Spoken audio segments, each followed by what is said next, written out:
So, hello there, my name is Nathan Jenkins and today I will be showing you my work on the Stalker project. This is our post-apocalyptic Netflix project, and I'll be talking through everything that went well, didn't go well, and what I want to work on for next time. So, I'm going to start by talking about my idea while I get everything ready. So, basically my idea was I wanted to create a modern day post-apocalypse. I didn't want to make it like I Am Legend where it's all dark and dreary and everything's overgrown. I wanted it to be, it's post-apocalyptic, but it's quite anew. So as in, I wanted people to see that it was just started, it was only like done a couple of days ago or a week ago, we don't know. But if we go over to my Google Drive, I'll be able to show you all the work that I have been managed to do. Some of it's on here, some of it is not, but my ideas are on here. So, the initial idea I had when starting this film was I wanted to create a film called Stalker. It was going to be a mix of I Am Legend and Black Mirror. It was around 5 to 7 minutes long, depending on how it went. And basically it would be about a lone survivor called the Lone Wanderer. This Lone Wanderer would be going around the countryside, or going around the UK, helping people out. He would never have any friends, no one ever knew him. He was just there to help people out in their hour of need. I even found the location set for each individual one. This is a quarry up by me, which has been abandoned at this point. The quarry is actually down here, and it wraps around all the way and a couple of miles down the road. But these are abandoned areas around it that have no longer, needed use for. We also have a abandoned warehouse by the main road that has a main road in through here, has a walk path through here to enter into the area, and through here to enter the area. The whole thing doesn't have an owner, so it was going to be quite difficult to get permission to go in there, but we managed to find someone with the keys, so we were going to ask him, but then of course we were told we're not allowed to use, we're only allowed to use one location. The costume designs for the Lone Wanderer, this was his costume designs that I wanted to make him militaristic. He's going to be more militaristic, he survived for a very long time, and you can clearly tell that he has some skills with him, or he has been in the military. The design for the creature, of course, the Stalker, was going to be this. But the whole premise was you never meant to see the creature. Similar to Bird Box, but I came up with this idea before that film came out. Similar to that, where you never even see the creature. And I mainly based it off of The Quiet Place, where the creature was almost, you never saw him, but you saw glimpses of him as he scudded past and stuff like that. That was the whole thing I was going for with this Stalker. This was going to be the Stalker. But the project took an entire 180 from the original plan I put forward. As in, the Lone Wanderer was no longer a Lone Wanderer. He turned into a man who just had blood on his top and a ripped top and everything. And I sat there and I was like, okay, that's fine. He had a brother called Chris. We were meant to use inside the metal box. The whole plan was built around this metal box location that the staff members got for us. But we finally realised that we're not allowed to use it, so we had to change it. So we went from, some type of creature thing that you never saw, and his brother, and a car and stuff like that, to basically a man in a car park, going towards a building, and being chased by an android. So they decided, when I was not there, I will be honest, I was not in on that day, they decided to change from the Stalker creature to an android. And I was like, okay then, that is fine. So we can get a human as the second part, but I decided to say, well, can we at least use the indoor area of this place? They decided, sure, we could use the indoor area, but of course, again, behind my back, they decided to change the idea again to, we're not going to use outside or inside the building at all. So I asked them, okay, well, can we at least keep the Stalker inside and hidden in a corner or something, instead of. But nope, on shooting day they decided to put the Stalker right in front of the main door, which made entirely no sense to the story. It really did annoy me. This entire project at the beginning, I had a lot of enthusiasm for, but as it went on, I really just didn't want to even be a part of this project anymore. You could tell on filming day I was not even happy to even be there. I was terrified of how the story was and how it was acted. The costume design, to me, I'm sorry, but they were terrible. They decided to change the entire backstory. The original project idea, the only thing that survived from the original project idea was the character's name. The entire other thing was changed. Everything about it was changed. So we went from one script to another script to another script, and eventually wasn't even the same project anymore.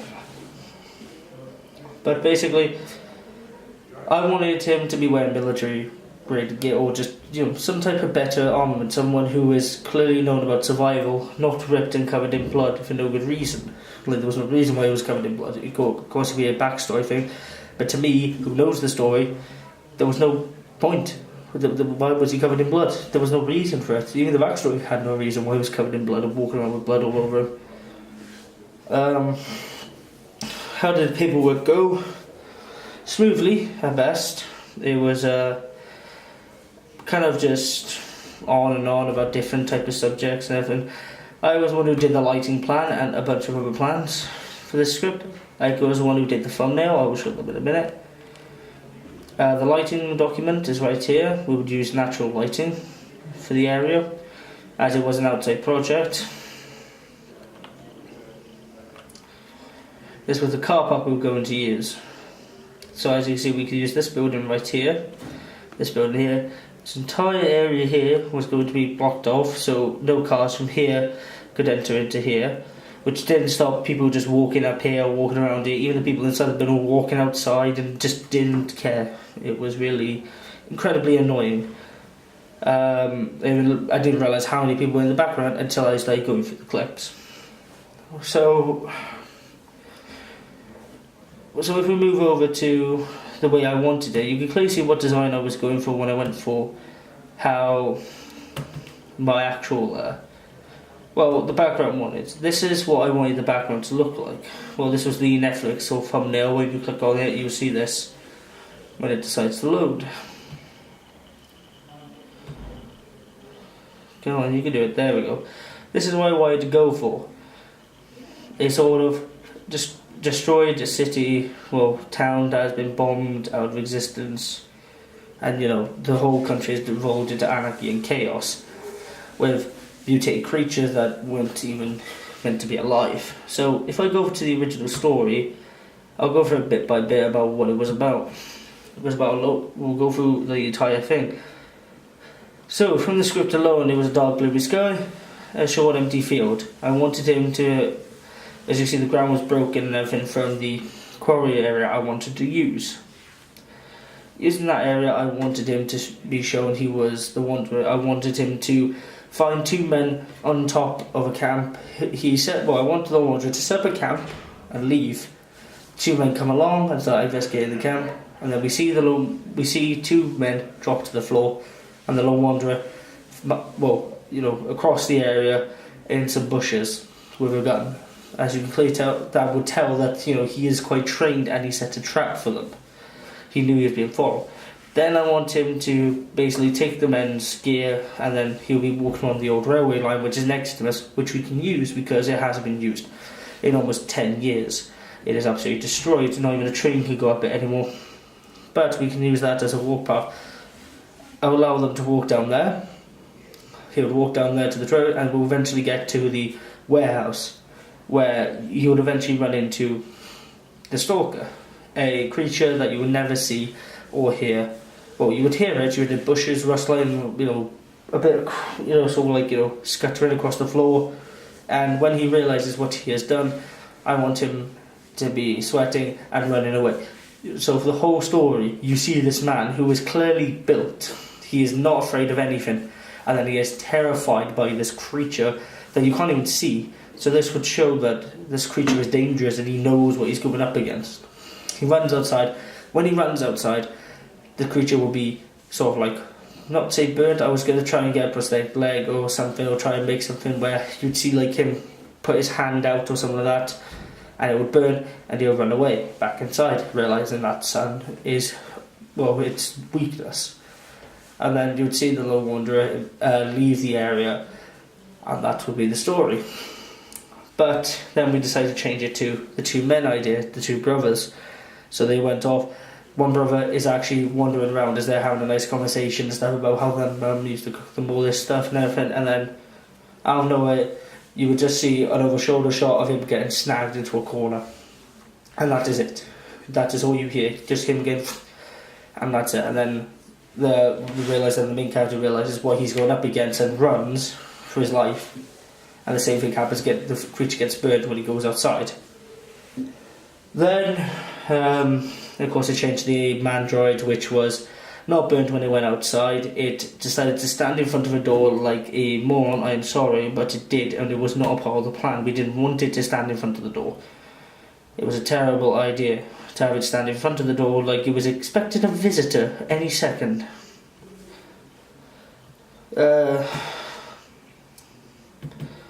So try and find the clip now for you to show you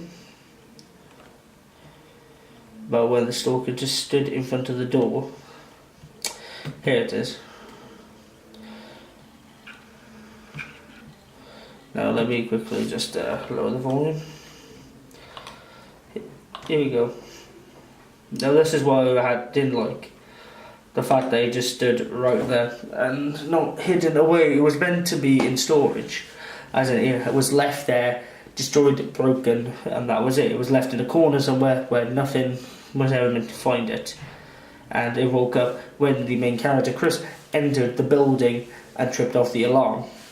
But they skipped that entire scene and just decided to go, the person can stand here instead, right in front of the door, which made no sense to me or anyone else. And to be honest, when I want to talk about the team, it was very mixed. Georgia and Essie decided to just go on their own too. They decided to go on their own. Well, we go on their own, sorry. No, that's not what I meant. They're not going on their own. They decided to just go along with whatever they did. They didn't really give any objections, didn't give anything. They sort of just went, okay, and just walked off and did their own, and basically did their job. But when it came to me, Stefan was not really rebellious at all. He would really just go along with whatever Sam said. And okay, that would be fine by me, because he got some of his own ideas. But when it came to me and Tom, we were very rebellious against Sam. We did not like any of the ideas he chose. It was kind of boring. I could even hear Tom complaining and saying that, this is going to be a very terrible college student film. You could tell it was student choice. He didn't want that. Tom is a very good cinematographer. I'll give him that. He likes to make everything perfect and make it not look terrible at all. As you can see from all these clips, there was barely no moving shots in these clips. All of it was standard and stationary, which even I was not happy with. But when it came to me, I tried to rebel against most of his ideas, with Sam trying to say, if everyone just kept going along with what he said, eventually he would just take full control of the entire thing and no one would have a say. So I stood up to him and kept saying to him, no, this is terrible, we don't want to do this is bad, come on, we could do this instead. But no, they would have none of it. And it didn't really go so well. On shooting day, me and Tom were massively demotivated. We did not want to do the work properly. We tried our best to just push ourselves through it. Tom just didn't have anything to do after Matthew, and the teachers basically took over because we didn't have a lot of time to film. They took over mainly and started rushing us through it, which was a terrible idea in any case. It was ours. We need to let it film our way. And instead of Sam rebelling and saying, can you just step back a bit? Nope, they took over, they tried to film, no, go, like that. It was like, okay, but now you've just given two people on our crew no jobs to do. They took the director role, that was fine, I stood back. They took the director role. Tom's job, cameraman, gone. Second cameraman was gone. Me and Tom were literally sat there doing nothing. And even then, all I did was clip the board, walked away. That's all I kept doing, non-stop. And even then, that was just eventually taken away from me. So I eventually decided to just go along with it.